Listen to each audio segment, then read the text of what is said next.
సుమన్ టీవీలో మీ business promotions కోసం ఈ కింది నెంబర్ను సంప్రదించగలరు.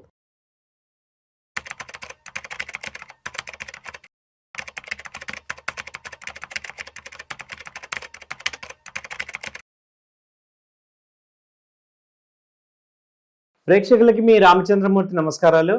ఇవాళ ఏప్రిల్ 2026లో మళ్ళీ గ్రాట్యుటీ రూల్స్ అనేవి కొత్తగా మారాయి. అవేంటో చూద్దాం. న్యూ గ్రాట్యుటీ రూల్స్ ఏప్రిల్ నుంచి వస్తుంది, అప్లై అవుతుంది. హయ్యర్ గ్రాట్యుటీ పేఅవుట్స్ వస్తున్నాయి, ఎందుకంటే లేబర్ కోడ్ మారింది కాబట్టి. ఇప్పుడు వేజ్ అనగా basic plus DA plus retaining allowance అనగా greater than or equal to 50% of CTC. జనరల్గా గ్రాట్యుటీ అనేది వేజెస్ మీద ఉంటాయి. వేజ్ని ఎలా క్యాల్కులేట్ చేస్తామంటే బేసిక్, అదొరకు బేసిక్ డిఏ ఉండేది, ఇప్పుడు రిటైనింగ్ అలవెన్స్ కూడా యాడ్ చేశారు. అలాగే ఇది 21 నవంబర్ 2025 నుంచి అప్లికబుల్ అవుతుంది. అలాగే ఎలిజిబిలిటీ ఏమవుతుందంటే ఎంప్లాయీ క్రెడిబిలిటీ 1 ఇయర్ లేదా 5 సంవత్సరాల ముందు నుంచి, లేదా సర్వీసెస్ 6 మంత్స్ పైన ఉన్నప్పుడు ఉన్న కానించి కూడా ఇది ఎలిజిబిలిటీ అవుతుంది. అలాగే దీని ఇంపాక్ట్ ఏంటి అంటే ఇప్పుడు బేసిక్ హై పెరగడం వల్ల బిగ్గర్ గ్రాట్యుటీ అమౌంట్ అనేది వచ్చే ఛాన్సెస్ ఉంది, ఎందుకంటే బేసిక్ని పెంచడం వల్ల గ్రాట్యుటీ పెరుగుతుంది. అలాగే 66% ఇంక్రీజ్ పేఅవుట్ అయ్యే ఛాన్సెస్ ఉంది. అలాగే లాస్ట్ శాలరీకి క్యాల్కులేట్ చేస్తారు కాబట్టి ఇది పెరుగుతుంది.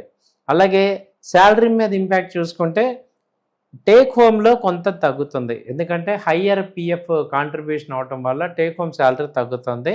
బట్ లాంగ్ టర్మ్లో మంచి బెనిఫిట్స్ ఉంటాయి. అలాగే బోనస్ని పిఎఫ్ని ఎలా యాడ్ చేసుకుంటాం. బోనస్ ఇంక్రీజ్ అవుతుంది, ఎందుకంటే వేజ్ పెరగడం వల్ల బోనస్ కూడా పెరుగుతుంది. కాబట్టి ఎంప్లాయీ ఎక్కువ ప్రొవిజన్స్ ఉంటాయి, లయబిలిటీ పర్ ఎక్కువ ఉంటాయి. అలాగే షార్ట్ టర్మ్లో ఏంటంటే శాలరీ తగ్గచ్చు, బట్ లాంగ్ టర్మ్లో మంచి బెనిఫిట్స్ ఉంటాయి. ఇలాగే బోనస్ చూసుకున్న హయ్యర్ వేజెస్ ఎలిజిబిలిటీ వల్ల మనకి ఎక్కువ బెనిఫిట్స్ వస్తాయి. సో దీన్ని మనం గ్రాట్యుటీ రూల్స్ని తీసుకున్నాం.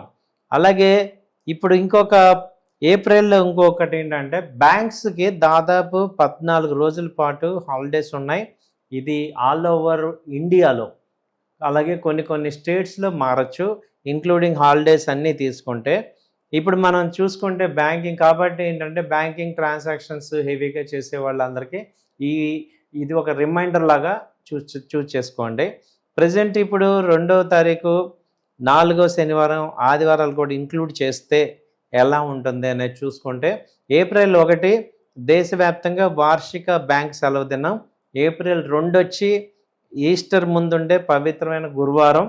April 3 good Friday holiday. April 5 ఆదివారం. ఏప్రిల్ 11 వచ్చి second Saturday. April 14 doctor BR Ambedkar Jayanti. 15 Bengal new year. 16 Bohag Bihu holiday. అలాగే 19 ఆదివారం. ఏప్రిల్ 20 మళ్ళీ అక్షయ తృతీయ. ఏప్రిల్ 21 గరియా పూజ త్రిపురలో. అలాగే ఏప్రిల్ 25 4వ శనివారం.